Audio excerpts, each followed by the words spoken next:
That was the best World Series I've ever watched, hands down. So we have Rabbit Hole Roundup, episode 95, best World Series ever. So this episode only, I'm going to be diving right in. We're going to go right into the baseball, and we'll finish up with the rest of the sports content at the end, because this World Series in Game 7 was the best and most entertaining I've ever seen. I was on the edge of my seat the whole game. Now, of course, I haven't seen every World Series ever, but I'd have to believe there aren't too many others that could compete with this one.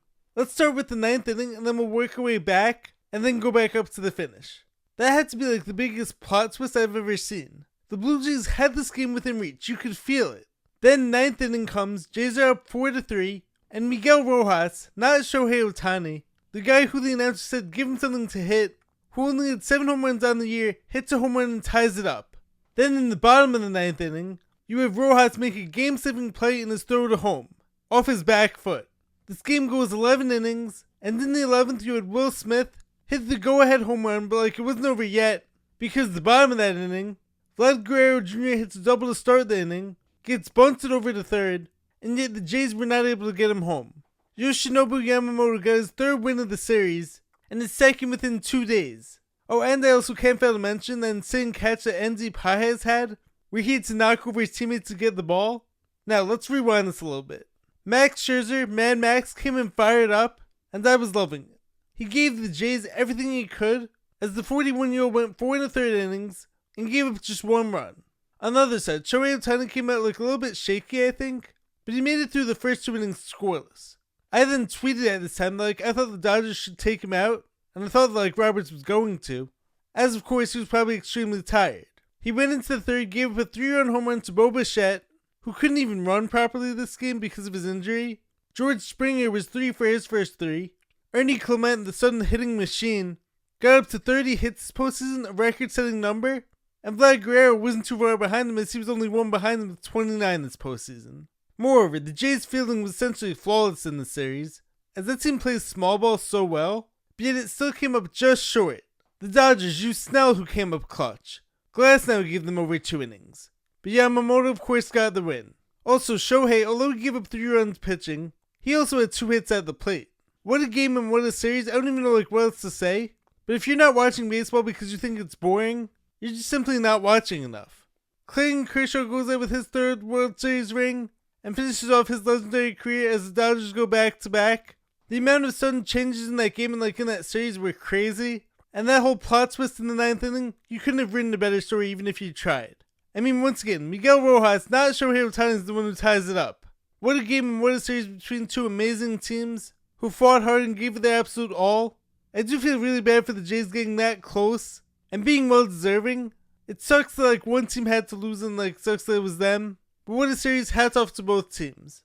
Now I want to talk some bigger picture stuff to close out this MLB season and this topic. So first off, I did predict that the Dodgers were going to win the series, and I said it from the start that that team was the best team in this postseason. But I also underestimated how good that Blue Jays team was all postseason too. That team could definitely play.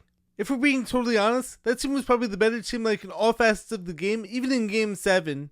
But as we all know, sports are a game of inches. And sometimes those inches just don't go your way. That Blue Jays team deserves so much credit. Those were in fact the 2 best teams in baseball. The Blue Jays showed that they most definitely belonged, and they fought in every game, and had this series in the bag until they didn't. Now for the Dodgers, I like Freddie Freeman a lot. Seems like a really great guy and a great player who shows up big in the biggest moments. I love watching Ohtani, of course. Even though he is someone who I'm not sure I've ever heard him really talk. He's actually a robot to us in so many ways. Comes in hitting and pitching incredible, then just walks off and talks through a translator for a few minutes. That team though has players and they have the best roster. Now I did feel myself pulling for the Blue Jays at one point, but neither team is my team. I just loved watching and appreciating this whole series. So just to repeat, these were the 2 best teams in baseball. The Dodgers of course led by star power, but also got contributions from the non-stars, while the Blue Jays on the other hand were more of this amazing small ball team who did all the right things, whether it was incredible fielding, contact hitting, and star power when needed, etc, etc. I feel this team would be loved by Moneyball, even though of course, money-wise that roster has been paid. I think that after this whole series, the popularity of the sport of baseball should go up massively. I mean, if anyone is still saying baseball is boring, you guys just aren't watching. And to illustrate this rise in popularity, I even saw like LeBron tweeting about it. I saw Joel Embiid tweeting about it. I saw like so many unexpected people talking about it. And this game in this series reminded me of why I love sports so much. Whether as an athlete first and foremost, but also as a fan. And to finish off this baseball season, one of my all-time favorite quotes and lines from the movie Moneyball: how could you not be romantic about baseball? Rabbit Hole Roundup, episode 95. So guys, in today's edition of the Rabbit Hole Roundup, of course later on I'm going to be doing my whole World Series talk, and talk about all the craziness and excitement from this insane matchup of the Blue Jays and Dodgers. We also have some NBA talk and NFL Week 9, of course. Then diving into the motivational topics, and mindset as well as mental health advice. I start with a clip coming from Sam Demma about a story where he was on a plane and like a flight attendant offered someone a phone stand, and this illustrates why no matter what you do, you can be the one to add meaning and purpose to it, and you can make an awesome difference in the lives of others. Following that, I have a clip coming from Mel Robbins about why you should not be taking advice or feedback from people who you don't respect, or those who you wouldn't ever trade places with. I cannot believe what I am hearing! How can you hear it? You don't have ears either! Every hater out there, and no, I'm not referring to the people who give constructive criticism, but the haters don't deserve too much of our attention. Especially because one day, as Connor Price says, their 2 cents is going to turn into our profits. So don't pay them too much mind. After that, I have a clip coming from a smaller music artist, Dakota Ryleye, where she talks about playing in front of an empty room, and I can totally relate to everything that she says. But she sees this as a reason to double down on her dreams, not quit, and I fully agree with that. Don't cry to give up, cry to keep going. And finally, I have a clip coming from our inspiring little blob friend, Lennie, where they talk about what if everything is happening exactly how it's supposed to, and at the exact time that like it's all meant to. And I can't believe it, but like I just realized I forgot my top 5 segment again this week. I'm so sorry. I will bring that back as soon as I remember it though. Anyways, without further ado, let's dive deeper into this rabbit hole now. This is your last chance. After this, there is no turning back. And I show you how deep the rabbit hole goes. What's happening, guys? Welcome back to the channel. I'm Jared Weiss. If you guys know that must mean not subscribe to the channel, so you know what to do.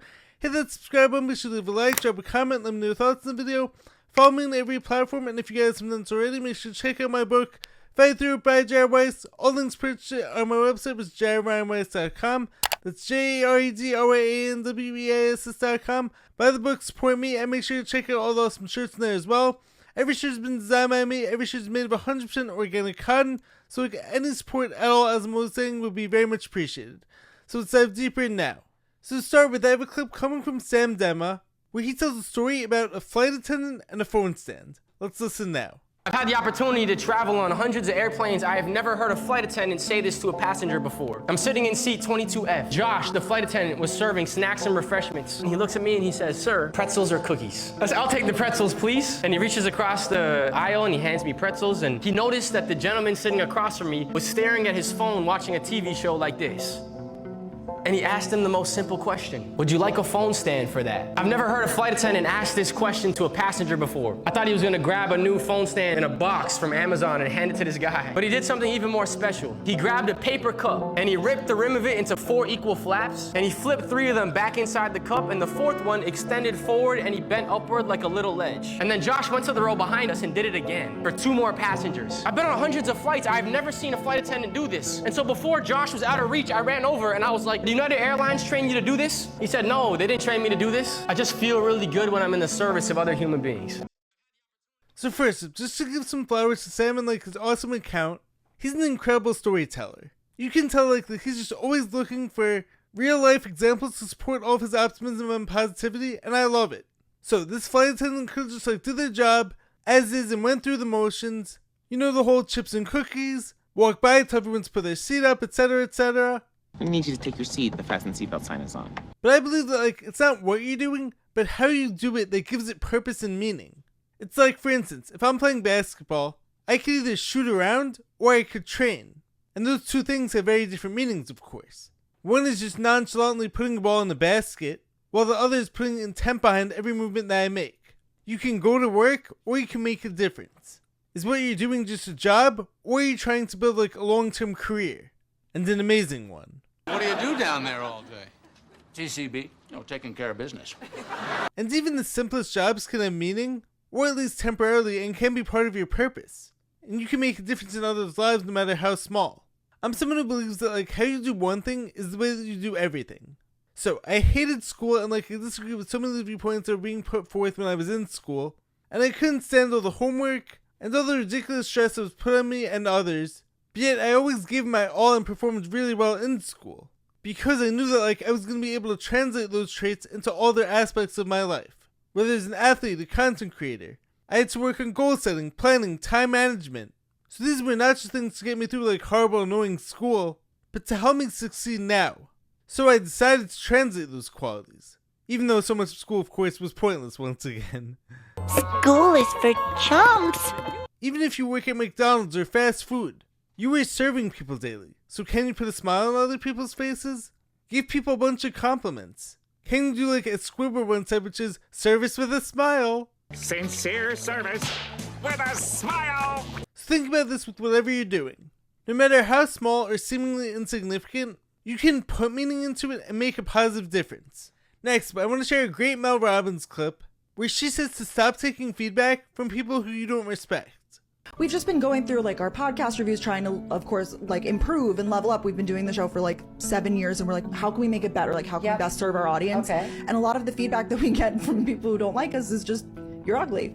You're ugly, you're simple. Boring, I don't want to hear about your life, or it's always... It's not actually constructive. It's not actually tangible things that it's oh, well, let's improve. We've gotten some, it sounds a little quiet. Can you guys improve the audio? Yeah. It's improved. On those are things that we can fix. We talk over each other. We could fix that. Yes. We could work on it. We're working on it. So we're trying to, because we basically used to just not even look at any of the reviews. Well, so let me ask you something. So if you, first of all, you have, and this goes to comparison, Mm-hmm. okay? Yes, oh my gosh. And it goes to whose opinion do you actually respect? Yeah. And so there's a difference between a 1 star, that's a throwaway, that's an angry human being. They're funny sometimes. And a 5 star, that's a fan. And somebody who takes time to give a 2, a 3, or 4. For example, when we first started, the only criticism that I got, other than the stupid stuff your neck looks like a turkey and you're super ugly and could you shut your face and all that stuff, you're okay, apart. whatever. You belong on Reddit. I would see, I really love this show, but I hate that you swear because I listen with kids in the car. And so I made a decision that I would make the show PG-13 and I would not swear because I didn't want anyone to not listen to the show. Yeah, wow. Because of a concern that they didn't know if there was language that they didn't want their kids hearing. And the reason why I did that was not people pleasing. I did that because that feedback aligns with my values and the impact I want to make. So I would, instead of taking public feedback, I would send a survey to your audience. Oh, so smart. Google and then business ideas. And then I would study people who are doing what you want to be doing. And I would then, and this is feedback for everybody. This has nothing to do with running a podcast. Specific, yeah, no. In life, comparison is normal. Right. It's what you do with it that matters.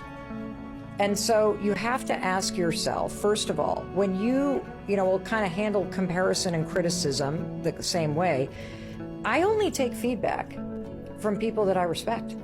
Why would I take feedback from somebody who I wouldn't want to trade places with? Why would I take feedback from somebody who doesn't, even in business? If some person that is single and in their 20s is giving me negative feedback, I'm well, I would rather, I'm going to look for feedback from somebody who's also been successfully married and has 3 children that still speak to you. And that, Totally. is approaching things a certain way. And so when you take criticism from people you don't respect, that's self-torture. Be very picky about who you're accepting feedback from, because not everybody gets a vote, but you determine who does. Now, this reminds me of 2 of my favorite song lyrics. So first we have coming from the song Already Home by Jay-Z and Kid Cudi, where Jay-Z says, anybody can tell you how to do it, they never did it. Or you also have the Kanye lyric from the song No Mistakes, where he goes, I don't take advice from people less successful than me. So of course there are exceptions, but this is so crucial to remember whenever you put yourself out there. Whether it's a content creator, athlete, artist, etc. Why would I take advice or feedback from people who can never do what I'm doing? I have so many comments coming from people criticizing my speech challenges or trying to make a joke about it, which I think is so sick. I mean, first off, I've been healing from a life-threatening illness for the past 11 years now. But even if I didn't, and like all I had was just like speech challenges like I was born with, why would you find it funny to make fun of something like I have no control over? Would you make fun of someone who had a visible deformity? Like someone who was in a wheelchair? I don't think so. So initially, whenever I would get these comments, I would try to respond to them and reason with these people, and like I would try to explain why I sound this way.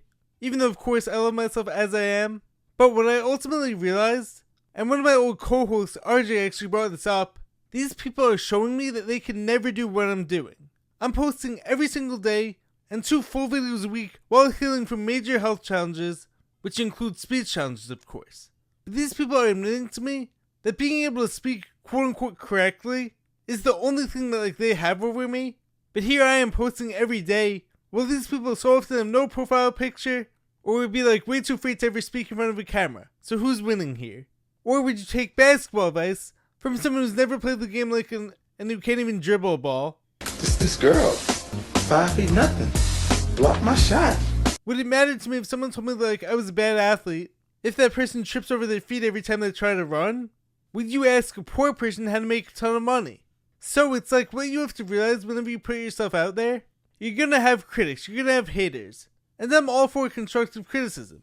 Like she said, if you tell me like I have audio issues, or maybe in basketball you want to tell me to follow through on my shot more, I of course will be open to listening and like working to improve on these things. But if you tell me that I'm ugly, or that I sound funny, or that I suck, I now realize like you're basically admitting to me that you're a loser. It means you have no skills and you're a loser! Because you will rarely ever meet a hater who's doing better than you.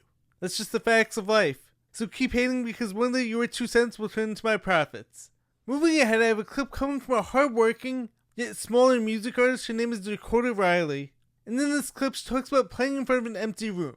I just played a show in LA that no one came to.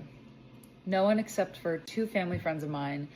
And I expressed to them how grateful I was that they were there. It was so meaningful to have them there, and I am genuinely so grateful for them.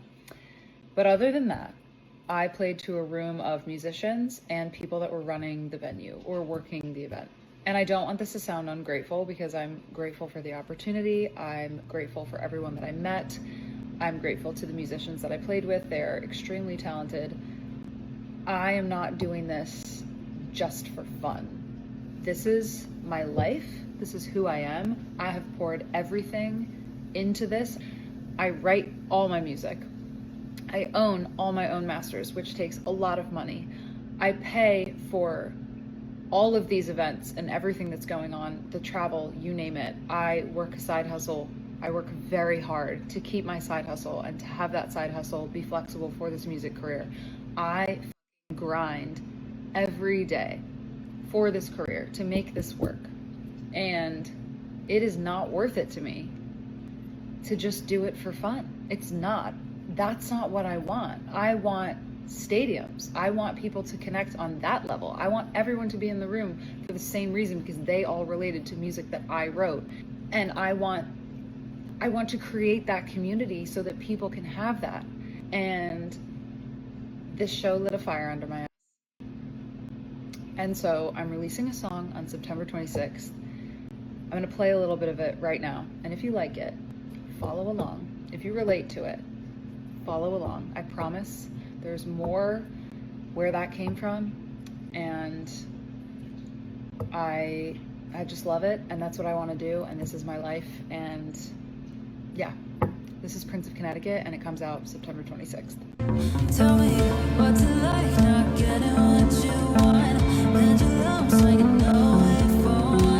So first, but I want to say that like, no matter how big or small you are, there will always be someone who's bigger or smaller. So there will always be someone who's doing better than you and someone who's doing worse than you, quote unquote. So I see that like, she has over 9,000 followers on TikTok, and I see that as massive, but she probably sees musicians who have millions, or who are making millions of dollars and like she wants it. And rightfully so, of course. I can totally relate.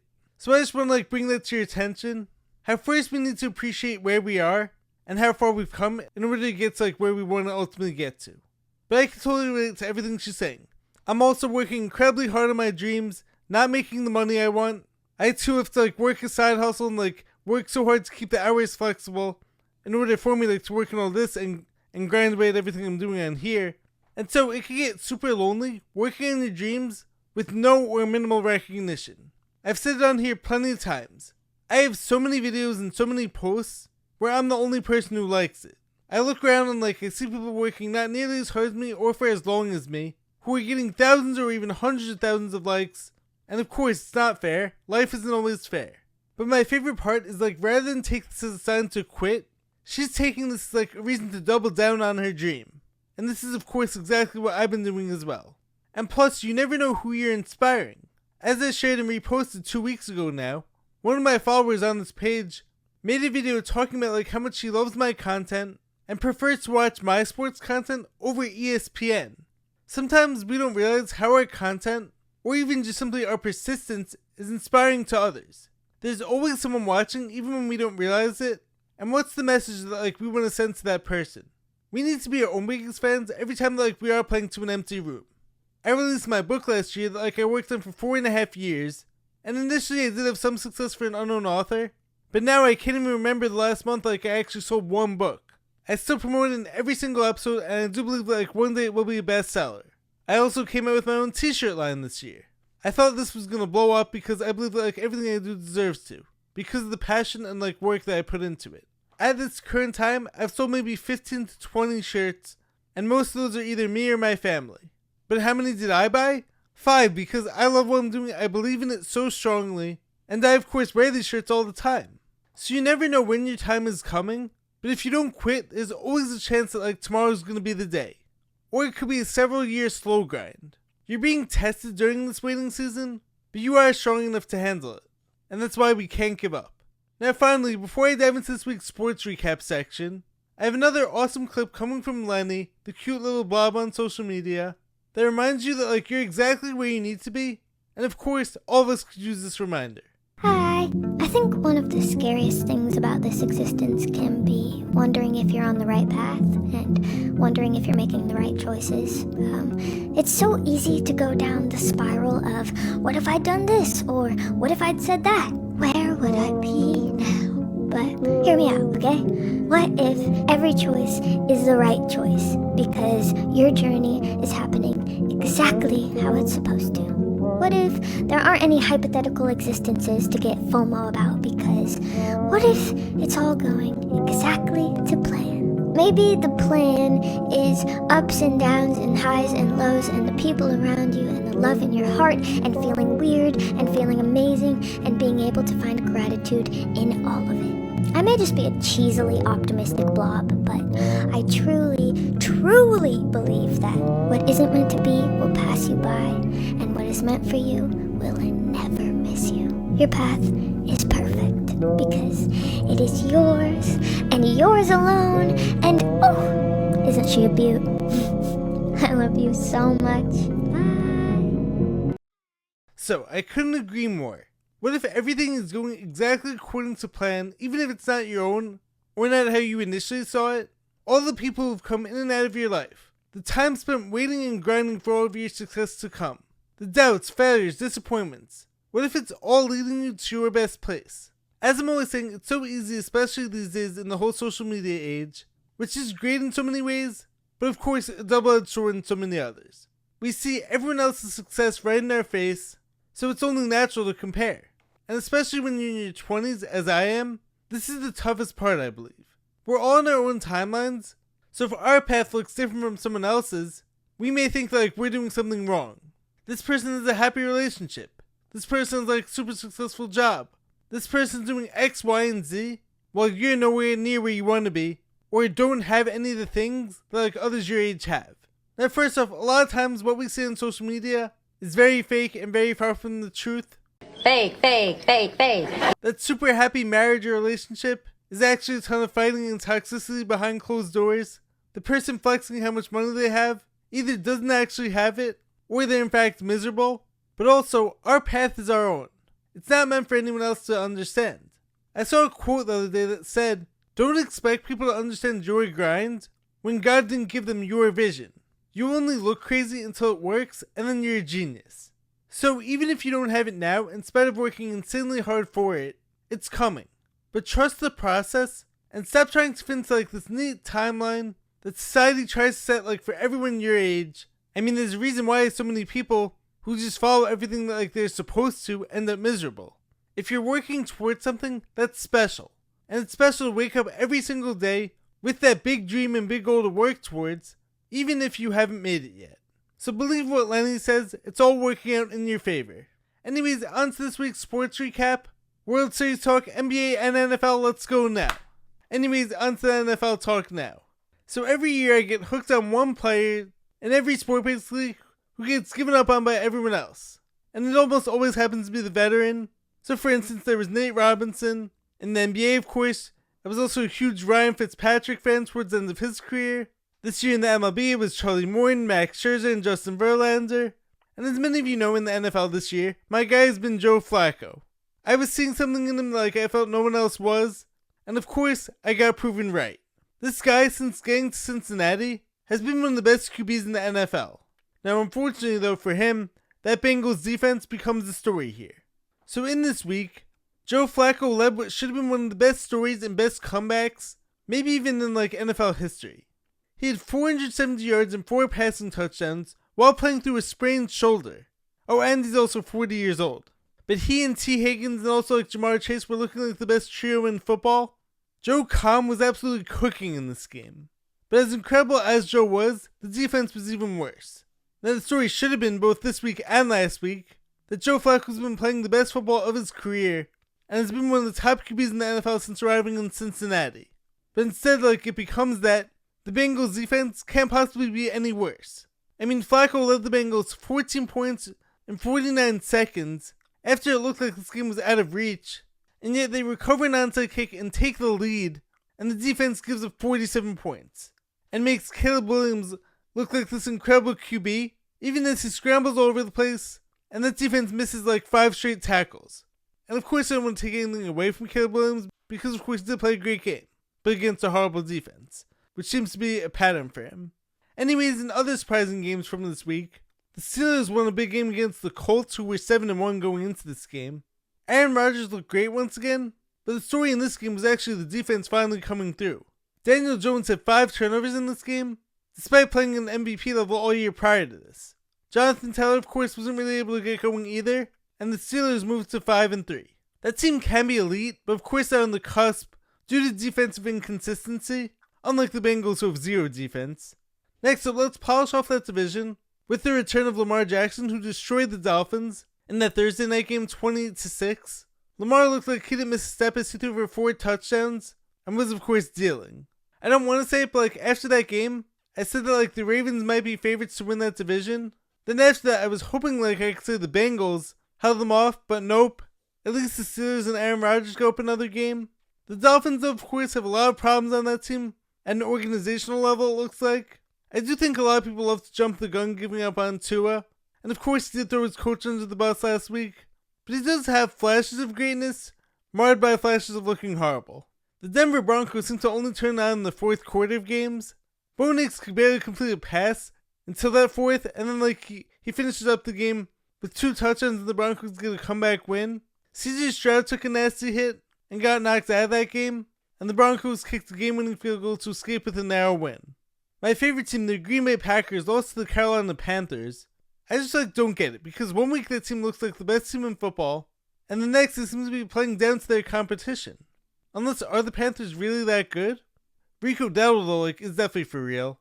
I see another monster game running for 130 yards and 2 touchdowns. Jordan Love made some really questionable throws in this game. Hopefully the Packers could bounce back. Mac Jones and Christian McCaffrey both had big games for the 49ers. As that team improved to 6-3, Mac Jones threw for 235 and 2 touchdowns, while McCaffrey ran for 106, caught for 67 yards, and had a touchdown each receiving and running. For the Giants though, like Jackson Dart actually had like a really good game as he threw for 3 passing touchdowns, but in this game the defense couldn't stop the Niners. The Patriots knocked off the Falcons in a close game that probably shouldn't have been that close. Drake London though was honestly a top 5 receiver in the NFL. Did you guys see like some of the catches he was making? I don't even think Penix was making good throws, but Drake London was making some ridiculous catches. Drake may have had a great first half, but wasn't as special in the second half of this game, and the Falcons missed an extra point at the end. The Vikings outdueled the Lions in a big divisional game. J.J. McCarthy looked great in his return, and had a big game as did Jared Goff, but the Vikings needed some big moments, and got a crucial much-needed win in the super close division race. The Chargers won the game that was too close for comfort versus the Titans. Justin Herbert led the way for the Chargers as he threw for 2 passing touchdowns and had a rushing touchdown too, and he made some beautiful throws. In the Rams-Saints game, Matthew Stafford might be the best and most consistent quarterback in the NFL right now, and he should be up there for the MVP race. He threw for another 4 touchdowns, 1 to Puka and 2 to Devontae, as the Rams rolled over the Saints. In the Chiefs-Bills game, Patrick Mahomes had an uncharacteristic bad game, but of course he was being chased by Joey Bosa all night. He was 15 of 34 with a pick, and Josh Allen got the best of the Chiefs, as what's happened the past few years in the regular season, as he had 3 total touchdowns and threw 23 of 26. James Cook also ran for 114 in that game. Geno Smith had a Joe Flacco-like situation of his own, sort of, as he had his by far best game since becoming a Raider. He threw for 4 touchdowns, 3 of those going to Brock Bowers and 1 to Gentry. The Jags won in overtime. I'm still not sure why the Raiders went for 2 in overtime, but the Jaguars improved to 5-3. In the Seahawks-Commanders game, Sam Demma was absolutely cooking that Commanders defense. In the first half, he was 16 of 16 with 4 touchdown passes, as he continues his amazing season. And that Seahawks team keeps proving that team is for real. Unfortunately, Jaden Daniels had a nasty injury in that game, so prayers up to him. Next up, this week in the NBA, we had probably the most surprising team in the NBA so far, the Chicago Bulls, who were 5-0 up until Sunday night. Josh Giddey, though, has been balling out, averaging close to a 20-point triple-double. You also have the second-year player Buzelis who's taken a massive leap in his game. And of course, the steady vet Vucevic, averaging a double-double as well. I'm not sure I buy their success lasting the whole season. I do think, of course, the East is wide open right now, but not sure I see them as a championship team. Maybe a team would just caught some early season magic in the bottle. We'll see, though. Now, before the Knicks win against the Bulls, I was planning on speaking about why the Knicks shouldn't have fired Tibbs, which I do still believe. But of course, it is still too early in the season to judge Mike Brown. Jalen Brunson, of course, has still been incredible this year, averaging over 30 a game. But that bench is going to have to be way more consistent from Clarkson, Yabusele, and others if the Knicks want to come out of the East, as the team should be this year. One really surprising player so far from this year, who I want to shout out on the Bucks, is Ryan Rollins. Someone who got cut by the Warriors. So that Bucks team was looking for a new number 2 to support Giannis, of course. And this guy has stepped up big time. He could cook. And he scores and passes really well in bunches. We'll see if he can keep it up for the Bucks. Of course, we also saw Austin Reeves get the spotlight last week, and he's actually kept it up. And then Luka comes back and is putting up over 40 a game. Of course, on Sunday, he finally had a non-40-point game, but he still had a 29-point triple-double. This new, healthy, in-shape Luka is definitely coming for that MVP. I'm not sure if he could average his numbers for a whole season, but I also honestly wouldn't say he can't. At least until LeBron returns. But I think that would actually put more of a dent in Reeves' numbers as opposed to Luka's. Or maybe the Lakers even trade LeBron. I don't know, we'll have to see. I hope not, though. OKC Thunder are still undefeated as of right now, and are showing that they're not taking the year off as defending champions. That team can beat you in multiple ways, whether it's scoring coming from SGA and Chet Holmgren, as well as this new guy AJ Mitchell coming off the bench. And of course, everyone on that team defends at a super high level. The Spurs got off to a surprisingly super hot start. What's not surprising though is how good Wemby has been on both ends of the court. He's so skilled and has become such a smart player too. And he also has some help this year from guys like Stephon Castle who stepped up his game massively. And De'Aaron Fox isn't even playing yet. And finally in the NBA, we have the 76ers. Tyrese Maxey emerges like that team's clear leader. And he's been hooping as his rookie VJ Edgecombe. And this is all without Joel Embiid leading the way, honestly. And no Paul George either. Kelly Oubre had a big game the other night. And Quentin Grimes, ever since getting traded there, has been phenomenal as well. Anyways, there's your sports recap for the week. Let me know your thoughts in the comments below. Let's get back to the end of the video now. Anyways, I hope you guys enjoyed the episode. I hope you guys enjoyed all the topics. Let me know your thoughts in the comments below. If you guys enjoyed what you heard, make sure to leave a like, drop a comment, subscribe to the channel. I will catch you guys next time. Stay positive, stay hustling, stay grinding. Catch you next time. Peace.